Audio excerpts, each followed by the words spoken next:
These ideals are what made it possible for the people in this room to live freely and openly, when for most of history that would have been inconceivable.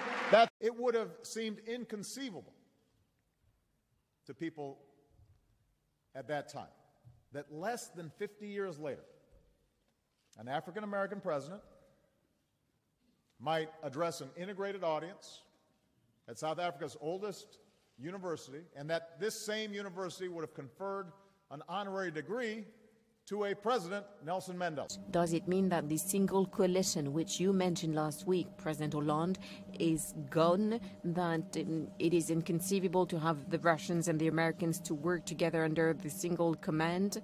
And then Bashar al-Assad, you said you could not put a date on his departure. It's inconceivable that you'd be opposed to that.